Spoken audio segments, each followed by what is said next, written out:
Hello, hello, my friends, and welcome back for Chapter 2 in the Chronicles of Narnia, The Lion, the Witch, and the Wardrobe.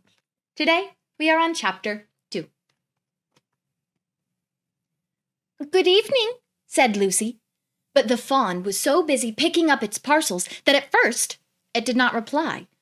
When it had finished, it made her a little bow. Good evening, said the fawn.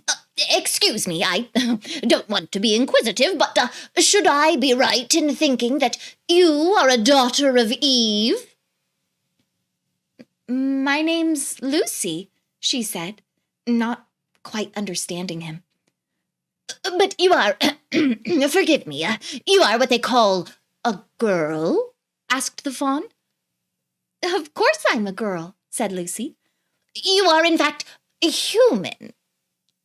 "Of course I'm human," said Lucy, still a little puzzled. To be sure, said the fawn. "How stupid of me! But I've never seen a son of Adam or a daughter of Eve before. I am delighted. That is to say, and then it stopped, as if it had been going to say something it had not intended, but had remembered in time. Delighted, it went on. "Allow me to introduce myself. My name is Tumnus."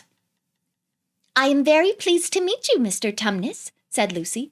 "And may I ask, oh, Lucy, daughter of Eve," said Mr. Tumnus, "how have you come into Narnia?"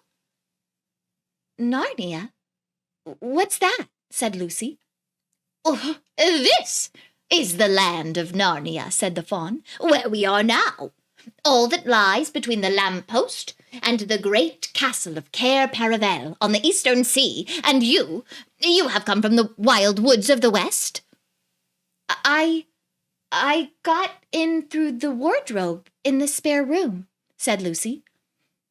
"Ah," said Mr. Tumnus in a rather melancholy voice, "if only I had worked harder at geography when I was a little fawn, I should no doubt know all about those strange countries. It is too late now." "But they aren't countries at all," said Lucy, almost laughing. "It's only just back there. At least, I'm not sure. It is summer there."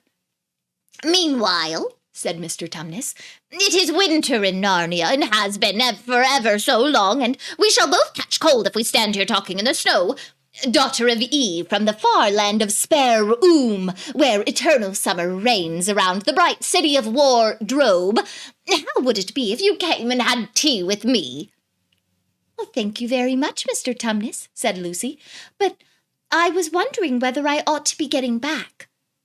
"Oh, it's only just round the corner," said the fawn, "and there'll be a roaring fire, and toast, and sardines, and cake." "Well, it's very kind of you," said Lucy, "but I shan't be able to stay long."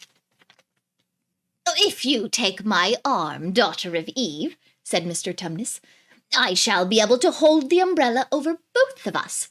That's the way. Now, off we go." And so Lucy found herself walking through the wood, arm in arm, with this strange creature, as if they had known one another all their lives. They had not gone far before they came to a place where the ground became rough, and there were rocks all about, and little hills up and little hills down.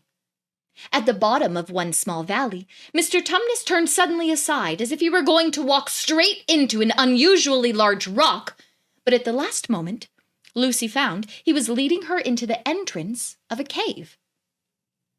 As soon as they were inside, she found herself blinking in the light of a wood fire.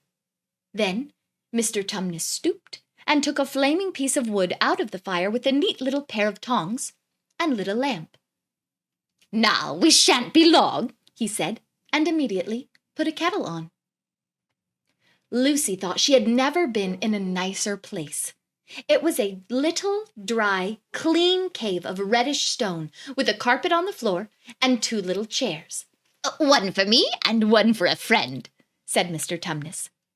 And a table, and a dresser, and a mantelpiece over the fire, and above that, a picture of an old fawn with a gray beard. In one corner, there was a door, which Lucy thought must lead to Mr. Tumnus's bedroom, and on one wall was a shelf full of books. Lucy looked at these while he was setting out the tea things. They had titles like The Life and Letters of Silenus, or Nymphs and Their Ways, or Men, Monks, and Gamekeepers, A Study in Popular Legend, or Is Man a Myth? "Now, daughter of Eve," said the fawn. And really, it was a wonderful tea. There was a nice brown egg, lightly boiled, for each of them, and then sardines on toast, and then buttered toast, then toast with honey, and then a sugar-topped cake. When Lucy was tired of eating, the fawn began to talk. He had wonderful tales to tell of life in the forest. He told about the midnight dances, and how the nymphs who lived in the wells and the dryads who lived in the trees came out to dance with the fawns. About long hunting parties after the milk-white stag who could give you wishes if you caught him. About feasting and treasure-seeking with the wild red dwarfs in deep mines and caverns far beneath the forest floor. And then about summer, when the woods were green, and old Silenus and his fat donkey would come to visit them, and sometimes Bacchus himself. And then the streams would run with wine instead of water, and the whole forest would give itself up to jollification for weeks on end. Not that it isn't always winter now," he added gloomily. Then, to cheer himself up, he took out from its case on the dresser a strange little flute that looked as if it were made of straw, and began to play. And the tune he played made Lucy want to cry and laugh and dance and go to sleep all at the same time. It must have been hours later when she shook herself and said, "Oh, Mr. Tumnus, I'm so sorry to stop you, and I do love that tune, but really I must go home. I only meant to stay for a few minutes." "Oh, it's no good now, you know," said the fawn, laying down its flute and shaking its head at her very sorrowfully. "No good?" said Lucy, jumping up and feeling rather frightened. "What do you mean? I've got to go home at once. The others will be wondering what has happened to me." But a moment later she asked, "Mr. Tumnus, whatever is the matter?" For the fawn's brown eyes had filled with tears, and then the tears began trickling down its cheeks, and soon they were running off the end of its nose, and at last it covered its face with its hands and began to howl. "Mr. Tumnus," said Lucy in great distress. Don't! What is the matter? Aren't you well?" "Dear Mr. Tumnus, do tell me what is wrong." But the fawn continued sobbing as if its heart would break. And even when Lucy went over and put her arms round him and lent him her handkerchief, he did not stop. He merely took the handkerchief and kept on using it, wringing it out with both hands whenever it got too wet to be any more use, so that presently Lucy was standing in a damp patch. "Mr. Tumnus," bawled Lucy in his ear, shaking him, "do stop! Stop it at once! You ought to be ashamed of yourself, a great big fawn like you. What on earth are you crying about?" Oh, sobbed Mr. Tumnus. "I'm crying because I'm such a bad fawn." "I don't think you're a bad fawn at all," said Lucy. "I think you are a very good fawn. You are the nicest fawn I've ever met." Oh, you wouldn't say that if you knew," replied Mr. Tumnus between his sobs. "No, I'm a bad fawn. I don't suppose that there was ever a worse fawn since the beginning of the world." "But what have you done?" asked Lucy. "My old father now," said Mr. Tumnus. "That's his picture over the mantelpiece. He would never have done a thing like this." A thing like what?" said Lucy. "Like what I've done," said the fawn. "Taken service under the White Witch. That's what I am. I'm in the pay of the White Witch." "The White Witch? Who is she?" "Why, It is she that has got all Narnia under her thumb. It's she that makes it always winter, and never Christmas. Think of that." "Oh, how awful," said Lucy. "But what does she pay you for?" "That's the worst of it," said Mr. Tumnus with a deep groan. "I'm a kidnapper for her, that's what I am. Look at me, daughter of Eve. Would you believe that I'm the sort of fawn to meet a poor innocent child in the wood, one that has never done me any harm, and pretend to be friendly with it, and invite it home to my cave, all for the sake of lulling it asleep, and then handing it over to the White Witch?" "No," said Lucy, "I'm sure you wouldn't do anything of the sort." "But I have," said the fawn. "Well," said Lucy rather slowly, for she wanted to be truthful, yet not too hard on him. "Well, that was pretty bad, but you're so sorry for it that I'm sure that you will never do it again." "Daughter of Eve, don't you understand?" said the fawn. "It isn't something I have done.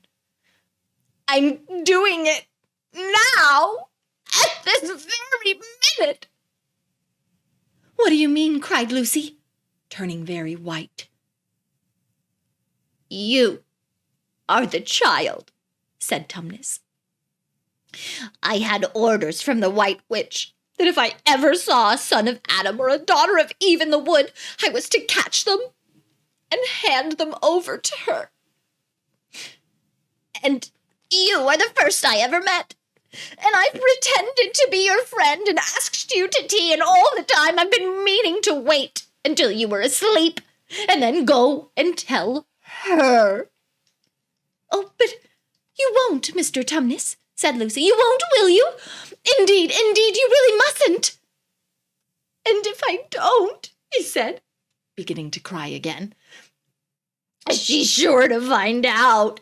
She'll have my tail cut off and my horn sawed off and my beard plucked out. And she'll wave her wand over my beautiful cloven hooves and turn them into horrid solid hooves like a wretched horse's. And if she is extra and specially angry, she'll turn me into stone. And then I shall only be a statue of a fawn in her horrible house until the 4 thrones of Care Paravel are filled, and goodness knows when that will happen or whether it will ever happen at all." "I'm very sorry, Mr. Tumnus," said Lucy, "but please let me go home." "Of course I will," said the fawn. "Of course I've got to. I see that now. I hadn't known what humans were like before I met you. Of course I can't give you up to the witch, not now that I know you. But we must be off at once. I'll see you back to the lamppost. I suppose you can find your way from there back to Spare and Wardrobe?" "I'm sure I can," said Lucy. "We must go as quietly as we can," said Mr. Tumnus. "The whole wood is full of her spies. Even some of the trees are on her side." They both got up and left the tea things on the table, and Mr. Tumnus once more put up his umbrella and gave Lucy his arm, and they went out into the snow. The journey back was not at all like the journey to the fawn's cave. They stole along as quickly as they could, without speaking a word, and Mr. Tumnus kept to the darkest places. Lucy was relieved when they reached the lamppost again. "Do you know your way from here, daughter of Eve?" asked Tumnus.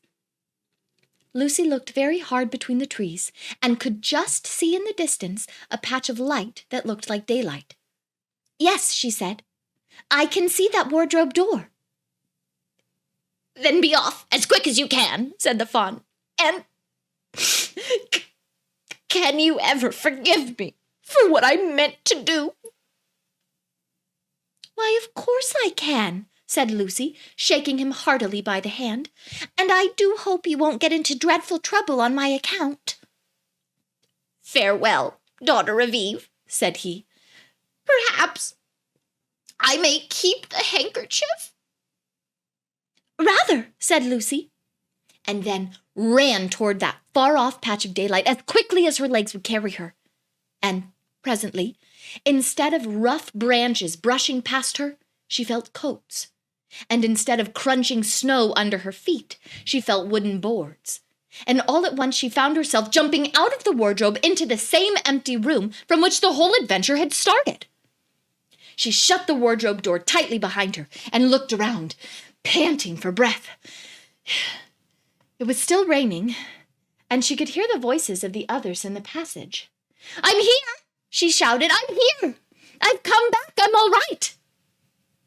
And that ends Chapter 2. Catch us back next time for Chapter 3.